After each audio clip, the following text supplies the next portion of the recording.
যারাই দায়িত্ব পায় সবাই তো ঘুষ খায়, দুর্নীতি করে, করে কিনা? ছোটখাটো দায়িত্ব পাইলে ছোট দুর্নীতি, বড় দায়িত্ব পাইলে। আমি জানি না আমার দেশের কর্মকর্তারা রাগ করবে কিনা। বাংলাদেশের দুর্নীতির খনি হচ্ছে সচিবালয়, দুর্নীতির খনি। এখানে আমলা কামলা, বাংলাদেশ তো ব্যুরোক্রেসিতে চলে, আমলাতন্ত্রে। এখানে এমপি মন্ত্রীর করার কিছু থাকে না, মূল চাবিকাঠি সচিবের হাতে। ওখান থেকে লেনদেন হয়, কি হয়। এর জন্য শুধু সচিবরা দায়ী না, এখানে আরো কথা আছে। একজন পূর্ণ সচিবের বেতন হচ্ছে বর্তমানে ৭৮,০০০ টাকা। কত? মোটে কত টাকা? আনুষঙ্গিক খরচ টরচ মিলে ১,০০,০০০ টাকা। এখন এমএ পাস বিএ পাস করে সচিব হওয়া যায়? প্রচুর পড়াশোনা করে কমসে কম বিসিএস ক্যাডার হইতে হয়, লাগে কিনা? ১৬-১৭ বছর পড়ার পর একটা লোক বিসিএস ক্যাডার হয়, তারপরে চাকরি হয় টিএনও, তারপরে ইএনও, তারপরে হয় ম্যাজিস্ট্রেট, নয় এডিসি, তারপরে ডিসি, তারপরে উপসচিব, বুড়াকালে সচিব।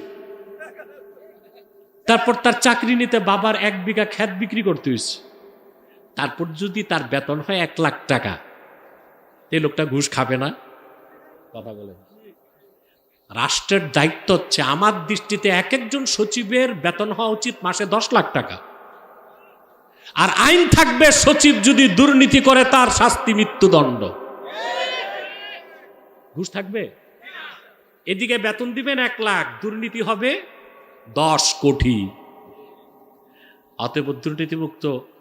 সিঙ্গাপুরের প্রধানমন্ত্রীর বেতন কত জানেন? $1.20 মিলিয়ন। কথা বুঝতে পারছেন? $1 মিলিয়ন বেশি তার বেতন। তো ওই প্রধানমন্ত্রী কি ঘুষ খাবে? ওর তো পেট ভরে আছে, পুরো পেট ভরে আছে।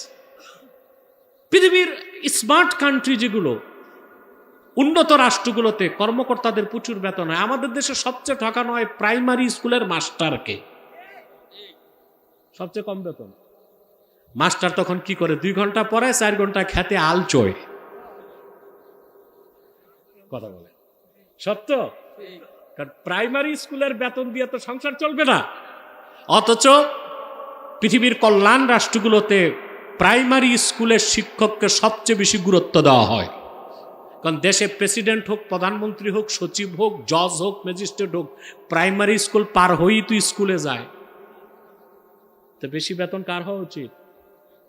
প্রাইমারি স্কুলের শিক্ষকের। আর তার খাটনিও তো বেশি। কথা বলেন।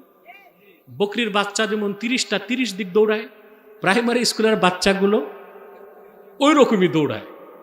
এদেরকে পিটায় পাটায় হইচই করে।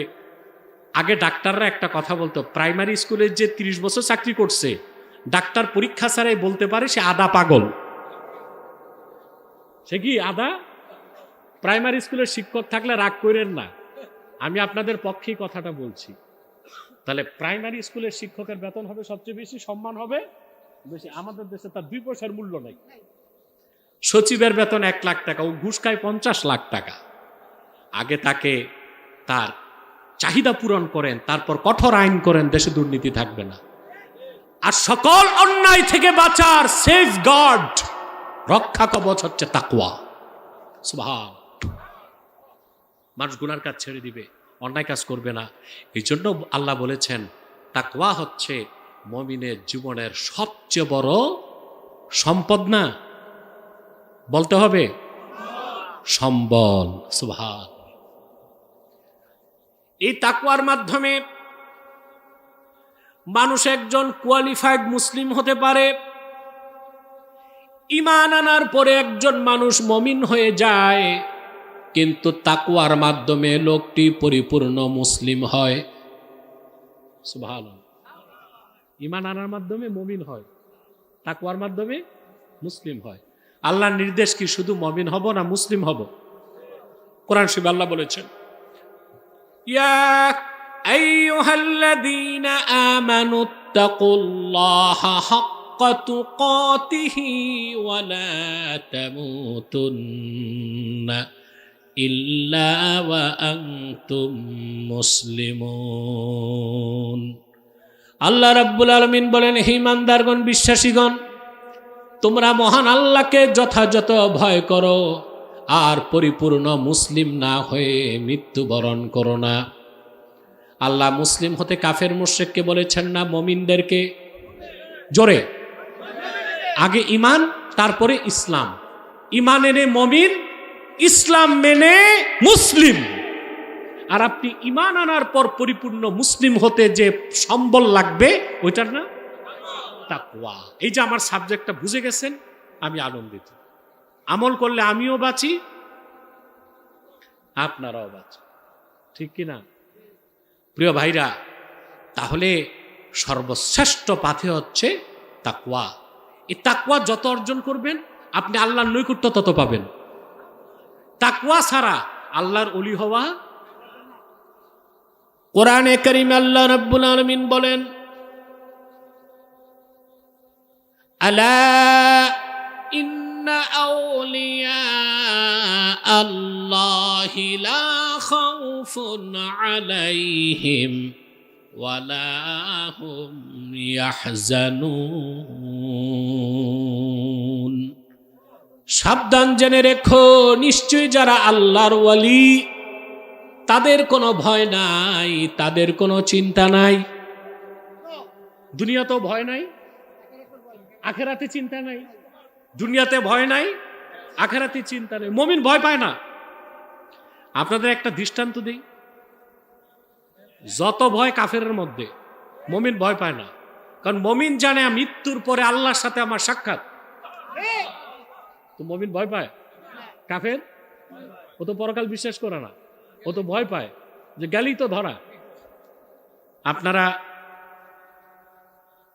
9/11 কথা শুনছেন? আমেরিকার টুইন টাওয়ার হামলার কথা কথা বলেন। 2001 সালে আমেরিকার গর্ব টুইন টাওয়ার। টাওয়ার দুটো ছিল এক একটা 100 তলা উঁচা। কিছু মানুষ প্লেনে বসে এই টাওয়ার দুটো আঘাত করছে, আর মুহূর্তের মধ্যে আমেরিকার গর্বকে মাটির সাথে মিশিয়ে দিছে। শুনছেন না? এটা কারা করছে আমি জানি না, কিছুটা অনুমান আছে কারা করছে। যারা করছে ভালো করছে, কারণ এই পৃথিবীতে স্বীকৃত সন্ত্রাসী হচ্ছে আমেরিকা। ওরা আগে ভাবতো আমরা কখনোই আক্রান্ত হব না, একটা অহংকার ছিল। তাদের এই অহংকারের মেরুদণ্ডকে চূর্ণ করে দিয়েছে 9/11 হামলা, যে তারাও আক্রান্ত হইতে পারে, ঠিক না? যখন টুইন টাওয়ারে হামলা হয়েছে নিউ ইয়র্কে, তো প্রেসিডেন্ট বুশ সে নিউ ইয়র্ক থেকে আমেরিকার কোন একটা রাজ্যে যাচ্ছিল প্লেনে। হামলা হয়ে যাওয়ার পর প্লেনেই তাকে খবর দেওয়া হলো, sir America under attack, America আক্রান্ত হয়েছে। এটা বলা হয় নাই নিউ ইয়র্ক আন্ডার অ্যাটাক, এটা বলা হয় নাই আমেরিকা আন্ডার অ্যাটাক, আমেরিকা আক্রান্ত হয়েছে। কি হয়েছে? টুইন টাওয়ার দোনোটারে ধূলিসাৎ করে দিচ্ছে। সে পাইলটকে ডেকে ককপিটে, যে পাইলট তাকে বলছে প্লেন কত উপরে আছে, বলে 21,000 ফিট। উপরে উঠাও, উঠাইস। আবার ডেকে বলছে কত উপরে আছে, 27,000 ফিট। কার উপর উঠাও, আবার উঠাইস। আবার ডেকে বলছে কত উপরে আছে, 33,000 ফিট। কার উপর উঠাও? 40,000 ফিট উপর উঠানোর পরে সে বলল, স্যার এর উপর আর প্লেন উঠানো যাবে না। কি ভয়টা পাইছে কুত্তাটায়, চিন্তা করছেন? প্লেন উপরে উঠাও। কিন্তু যারা বিমানে বসে আঘাত করে জীবন দিয়ে দিল, প্রত্যেকেই ছিল মুসলমান। তারা আমেরিকার দম্ভকে চূর্ণ করতে মৃত্যুকে আলিঙ্গন করলো। আর বুশ কুত্তাটা মৃত্যু থেকে বাঁচার জন্য 40,000 ফিট উপরে উঠছে। তাহলে মুমিনের ভয় আছে? ভয় কার? কাফেরের। আল্লাহ তাআলা বলেন, আলা ইন্না আউলিয়া আল্লাহি লা খাউফুন আলাইহিম ওয়া লা হুম ইয়াহজানুন, নিশ্চয়ই যারা আল্লাহর ওলি তাদের কোনো ভয় নাই, তাদের কোনো চিন্তা নাই। এখন তারা কারা? আল্লাহ পরের আয়াতে বলেন, আল্লাযীনা আমানু ওয়া কানু ইয়াত্তাকুন, যারা ঈমান এনেছে আর অন্তর থেকে আল্লাহকে ভয় করে মুত্তাকি হয়ে গেছে। সুবহানাল্লাহ। তো আল্লাহর ওলি হতে দুইটা জিনিস লাগে, ঈমান আর তাকওয়া। আমাদের ঈমান তো আছে, এখন ওলি হইতে লাগবে আরেকটা, ওইটার নাম কি? আল্লাহর ভয় অন্তরে যত আসবে, গুনার কাজ যত ছাড়বো, আল্লাহর ওলি হিসেবে আল্লাহর কাছে আমাদের মর্যাদা তত বাড়বে। বলেন সুবহানাল্লাহ। কার বংশ কি আল্লাহ এটা দেখেন না, আল্লাহর কাছে সম্মানের মানদণ্ড হচ্ছে তাকওয়া। বিদায় হজ্জের ঐতিহাসিক ভাষণে আল্লাহর হাবিব সাল্লাল্লাহু আলাইহি ওয়াসাল্লাম আরাফার ময়দানে লক্ষাধিক সাহাবীকে লক্ষ্য করে বললেন, শুনে রাখো, লা ফাদলা লি আরাবিন আলা আজামিন ইল্লা বিত্তাকওয়া, কোন আরবীর উপর, কোন অনারবীর উপর, কোন আরবীর কোন মর্যাদা নাই। মুমিনের উপর মুমিনের মর্যাদা নির্ভর করে তাকওয়ার মানদণ্ডে। যার তাকওয়া বেশি, আল্লাহর কাছে তার দামও বেশি। আল্লাহ বংশ দেখেন, বংশ পরে, আগে কি? আগে কি? কোরআন শরীফ আল্লাহ বলেছেন, ইয়া আইয়ুহান নাসু ইন্না খালাকনাকুম মিন যাকারিন ওয়া উনসা وَجَعَلْنَاكُمْ شُعُوبًا وَقَبَائِلَ لِتَعَارَفُوا إِنَّ أَكْرَمَكُمْ عِندَ اللَّهِ أَتْقَاكُمْ। আল্লাহ রাব্বুল আলামিন বলেন, হে মানব জাতি, আমি তোমাদেরকে সৃষ্টি করেছি একজন পুরুষ থেকে আর একজন নারী থেকে, অতঃপর তোমাদেরকে বিভিন্ন বংশ এবং গোত্রে আমি বিন্যস্ত করেছি। নিশ্চয়ই তোমাদের মধ্যে আল্লাহর কাছে তার সম্মান বেশি, যার অন্তরে আল্লাহর ভয় বেশি। যার পরহেজগারিতা যত বেশি, তার তাকওয়া তত বেশি। যার তাকওয়া যত বেশি, আল্লাহর কাছে তার দাম তত বেশি। সুবহানাল্লাহ বলেন। এই তাকওয়া একবার সোজা রেখে এই তাকওয়াটাই অর্জন করছি আমরা। 11 মাস এই তাকওয়ার বর্ম দিয়ে আমাদেরকে মোকাবেলা করতে হবে শয়তানকে। এখন আপনি যখন আল্লাহকে ভয় পেয়ে চলবেন, গুনাহ ছাড়বেন না। আপনি যখন পুরাপুরি আল্লাহকে ভয় পাবেন, তখন যদি গুনাহ করতে চান, করতে পারবেন না। আল্লাহ আপনাকে গুনাহ থেকে বাঁচাবেন। সুবহানাল্লাহ কইবেন না? এত আস্তে বললেন। আমি আপনাদেরকে এই ব্যাপারে কোরআনুল কারীম থেকে একটি সহজে একটি দৃষ্টান্ত আপনাদের সামনে উপস্থাপন করছি। আপনাদের কষ্ট হচ্ছে না তো? আল্লাহর জন্য আমাদের সকলকে কবুল করেন, মঞ্জুর করেন। বলুন আল্লাহুম্মা আমিন। আপনারা হযরত ইউসুফ আলাইহিস সালামের নাম শুনছেন না? আগে সূত্রটা মনে রাখতে হবে। সূত্রটা কি? বান্দা যখন আল্লাহকে চূড়ান্ত স্তরের ভয় করবে, তখন গুনাহ করতে চাইলেও করতে পারবে না, আল্লাহ তারে বাঁচায় দিবেন। সুবহানাল্লাহটা বুঝে থাকলে জোরে বলেন। আমি একটা দৃষ্টান্ত কোরআন শরীফ থেকে দিচ্ছি। হযরত ইউসুফ খুব সুন্দর মানুষ ছিলেন, সুন্দর না? কত সুন্দর বুখারী শরীফের হাদিস। রাসূলুল্লাহ সাল্লাল্লাহু আলাইহি ওয়াসাল্লাম ইরশাদ করেছেন, আপনার পিছনে যারা ঘুমাচ্ছেন নাকি, কে কে ঘুমান হাত উঠান তো। পিছনে না, মাশাআল্লাহ সজাগ আছে, জ্ঞান বুদ্ধি নিয়ে বসে আছে। হযরত ইউসুফের ব্যাপারে রাসূলুল্লাহ সাল্লাল্লাহু আলাইহি ওয়াসাল্লাম ইরশাদ করেছেন, আমি ইউসুফকে দেখেছি মেরাজের রাতে আকাশে। কদ উতিয়া শাতরাল হুসনে, দুনিয়ার অর্ধেক সৌন্দর্যের জন্য আল্লাহ তাকে দান করছে। তবে মনে রাখবেন, ইউসুফের সৌন্দর্য বর্ণনা করার শব্দ আছে, ইউসুফের সৌন্দর্য বর্ণনা করার কলম আছে, কিন্তু আল্লাহর আখিরি নবী নূর নবীজি আমার মুহাম্মদ সাল্লাল্লাহু আলাইহি ওয়াসাল্লামকে আল্লাহ পাক যে সৌন্দর্য দান করেছিলেন তা বলার মতো কোনো কণ্ঠ নাই, লেখার মতো কোনো কলম নাই। ইউসুফের সৌন্দর্য দেখে জুলাইখা সঙ্গী সাথীরা হাতের আঙ্গুল কেটেছে। ৮,৫০০ বছর আগে রসুল করিম সাল্লাল্লাহু আলাইহি ওয়াসাল্লামের সৌন্দর্যে মুগ্ধ হয়ে সাহাবায়ে কেরাম তাদের গর্দান কেটেছেন। সুবহানাল্লাহ।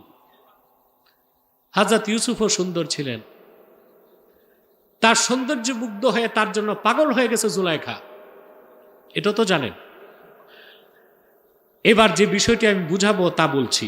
আল্লাহ পাক বলেন, وراودته التي هو في بيتها عن نفسه وغلقت الأبواب وقالت هيت لك قال معاذ الله إنه ربي أحسن مثواي إنه لا يفلح الظالمون।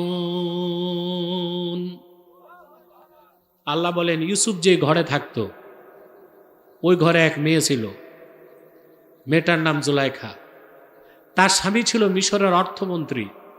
মিশরের অর্থমন্ত্রীকে বলা হতো আজিজে মিসর। কি এটা নাম না, উপাধি। আল্লাহ পাক বলেন, ইউসুফ যেই ঘরে ছিল সে ঘরের মেয়েটি তার প্রতি প্রলুব্ধ হলো। অতঃপর দরজাগুলো বন্ধ করে মেয়েটি তাকে বদ্ধ কামরায় আটকায়া বলল, হাই তালাক, এসো আমার কাছে। হযরত ইউসুফ তখনও তার বয়স 40 হয় নাই। আর মিশরের সবচেয়ে সুন্দরী মেয়েটি 7টা দরজা বন্ধ করে অন্ধকার প্রকোষ্ঠে হযরত ইউসুফকে বন্দী করেছে আর শরীরের কাপড়গুলো খুলে দিছে। হযরত ইউসুফ জুলাইখার প্ররোচনা থেকে বাঁচার জন্য তাকওয়াকে ঢাল হিসেবে ব্যবহার করলেন। আল্লাহর ভয় তিনি অন্তরে জাগ্রত করে বললেন, মাআযাল্লাহ, আমি আল্লাহর কাছে তোমার এই কুপ্রস্তাব থেকে আশ্রয় কামনা করি। আমার মনিব আমাকে উত্তম বাসস্থানের ব্যবস্থা করে দিয়েছে। আমি জালেম হতে চাই না, কারণ জালেমেরা কখনো সফলতা লাভ করতে পারে না। কবিরা গুনাহগুলোর মধ্যে সবচেয়ে নিকৃষ্ট হচ্ছে জেনা, ঠিক কিনা? ইসলাম তো সুযোগ রাখছে 4টা বিয়ে। আপনার সম্পদ আছে, টাকা আছে, পয়সা আছে, বিয়ে করেন, 1টা 2টা 3টা 4টা। জেনা করা যাবে না। জেনা করলে হয় কি জানেন? পরকালে অনন্তকাল জাহান্নামে জ্বলতে হবে। আর দুনিয়াতে কি? জেনাকারের দুনিয়াতে শাস্তি, সে কোটি কোটি টাকা কামাই করলেও ফকিরি তারে ছাড়বে না। হাদিস শরীফে এসছে, ইন্না জেনা ইউরিসুল ফাকরা, জেনা ব্যভিচার মানুষকে ফকির বানায়। কি বানায়? ফকির বুঝেন? পরমুখাপেক্ষী। অর্থাৎ আপনার 1 কোটি নগদ আছে, 10 কোটি ঋণ আছে, আপনি কি ধনী না ফকির? কথা বলেন, আপনি ফকির। জেনা ব্যভিচার মানুষের যত সম্পদ হোক মানুষকে তলাবিহীন ঝুড়ি বানায় দেয়। যে ঝুড়ির আপনারা কি বলেন, ডুলা, এটা তলা যদি না থাকে যা নিবেন সব। জেনাকার তার অবস্থা হচ্ছে তলাবিহীন ঝুড়ির মতো, ডুলার মতো। তার কোনো টাকা পয়সা বরকত সে পাবে না, আর পরকালে অনন্তকাল সে জাহান্নামে জ্বলবে। এই জেনা আর মদ, এই 2টা জিনিস মানুষকে খুব দ্রুত ধ্বংস করে দেয়, যেভাবে শুকনা খড়কুটাকে আগুন জ্বালায় দেয়। আমরা এগুলো থেকে আল্লাহর কাছে পানাহ চাইব। আল্লাহর ভয় ছাড়া, তাকওয়া ছাড়া এইরকম গুনাহ থেকে বাঁচার কোনো সুযোগ। হযরত ইউসুফ পাপ থেকে বাঁচার জন্য ঢাল বানাইলেন কি? আরো জোরে, তিনি বললেন, আমি আল্লাহর কাছে পানাহ চাই। আল্লাহ তাআলা তারপরে বলেন, হযরত ইউসুফ তো যুবক ছিলেন, 7টা কামরার ভিতরে, বাইরে সবগুলো দরজায় তালা। মিশরের সবচেয়ে সুন্দরী মেয়েটি তার কাপড় খুলে দিছে। মানবিক কারণে হযরত ইউসুফ একটু দুর্বল হয়ে গেলেন।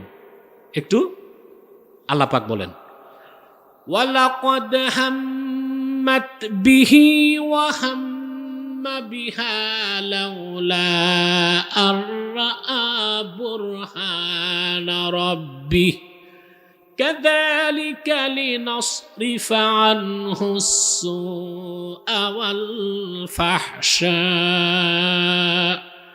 إنه من عبادنا المخلصين।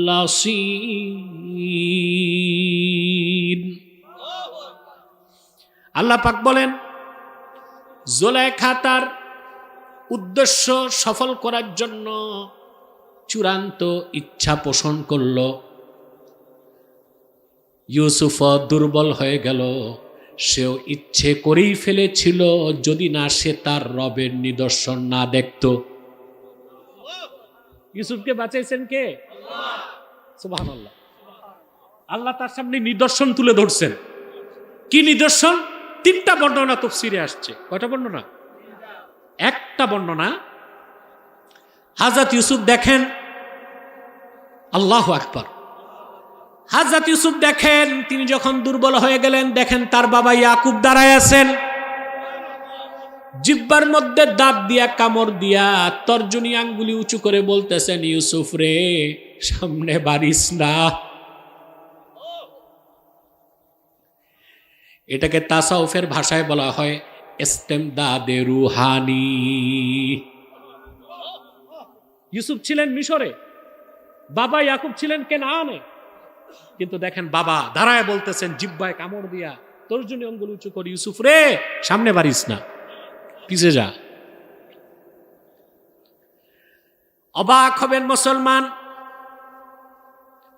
আল্লাহর আখিরি নবী নূর নবীজি মুহাম্মদ সাল্লাল্লাহু আলাইহি ওয়াসাল্লামের খাতিরে আল্লাহ তাআলা পূর্বের নবীদেরকে ক্ষমতা দিতেন ইস্তেমদাদে রুহানি, আর আল্লাহর হাবিবের খাতিরে আল্লাহর হাবিবের উম্মতের আউলিয়াদেরকে আল্লাহ ক্ষমতা দিয়ে দেন।